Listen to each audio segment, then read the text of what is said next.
Bien-aimés dans le Seigneur, bonjour, soyez les bienvenus parmi nous ce samedi. Eh bien, vous avez été nombreux à pouvoir participer au jeu concours Connaître les Écritures. C'est gentil, vous êtes nombreux, vous nous appelez du Ghana, du Bénin, du Togo et aussi de Libreville. C'est gentil, nous vous encourageons à pouvoir jouer chaque jour. Ne vous découragez pas. Nous entrons à présent dans notre première partie de ce jeu concours. Comme vous le savez, nous rappelons les 4 questions de la semaine dernière et puis évidemment, nous vous donnons les réponses. Comme je l'ai dit, vous avez été nombreux à pouvoir participer à ce jeu concours. Nous rappelons tout de suite la première question. C'était comment s'appelait la reine Esther? Comment s'appelait la reine Esther? La reine Esther s'appelait Hadassa. Et donc, on retrouve cela dans Esther 2 au verset 7. Esther 2, au verset 7. Notre deuxième question était la suivante. Je rigole un tout petit peu parce que c'est une question qui a fait couler beaucoup d'encre. Hein? Selon la Bible, par quoi la foi est-elle agissante? Selon la Bible, par quoi la foi est-elle agissante? La réponse, la foi est agissante par l'amour. La foi est agissante par l'amour et donc on ouvre nos Bibles bien sûr dans Galates 5 au verset 6. Alors, Galates 5 au verset 6, vous avez été nombreux à pouvoir nous dire que la foi est agissante par les œuvres. Jésus, lorsqu'il priait pour les personnes qui venaient à lui, il avait l'amour, il avait compassion de ces personnes. C'est la raison pour laquelle nous aurions souhaité que vous nous donniez cette référence biblique, Galates 5 au verset 6, on va même dire que c'était une question piège.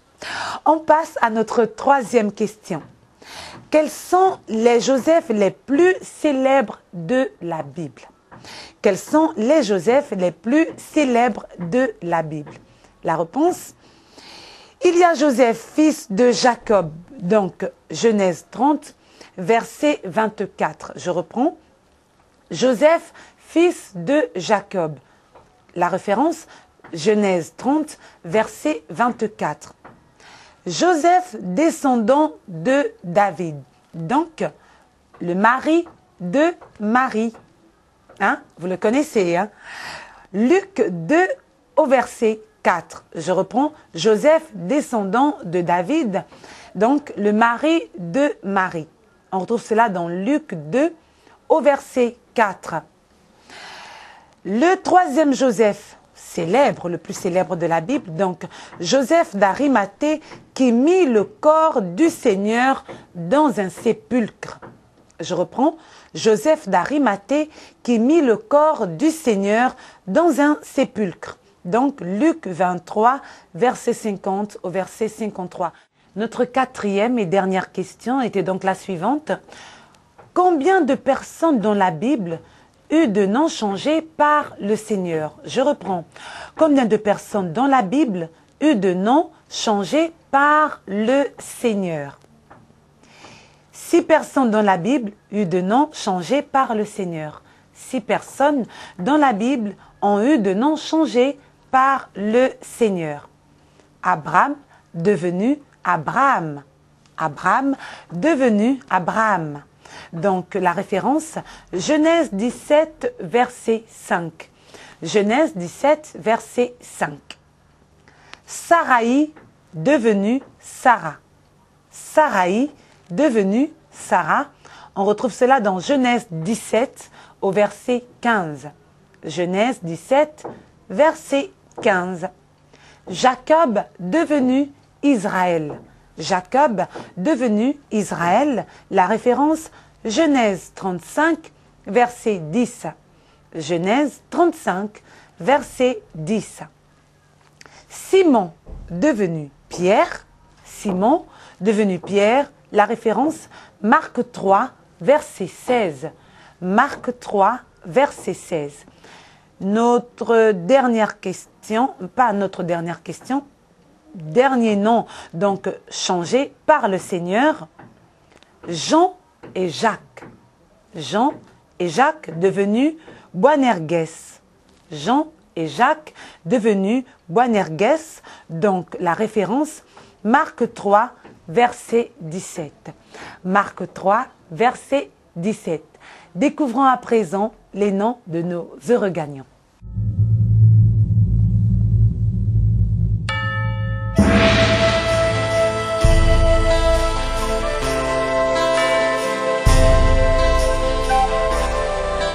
Malheureusement, il n'y a pas eu de gagnant. Cela ne signifie pas que vous ne répondez pas correctement aux questions. Il y a des questions pièges. C'est la raison pour laquelle je vous dis de suivre toujours mes conseils. Moi, je vous prodigue de bons conseils. Je vous aide, hein. Mais bon, qu'est-ce que vous voulez? Je crois que pour cette semaine, il y aura des gagnants. Ne vous découragez pas. Continuez de jouer. Ayez toujours et toujours votre calepin et votre stylo pour évidemment le nouveau questionnaire. Nous passons tout de suite à la première question. Que se passera-t-il à l'enlèvement de l'Église? Que se passera-t-il à l'enlèvement de l'Église? Réponse accompagnée d'une référence biblique.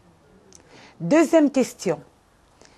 Quel homme dans la Bible eut une vision dans laquelle il voyait des anges qui avaient 6 ailes? Je reprends cela.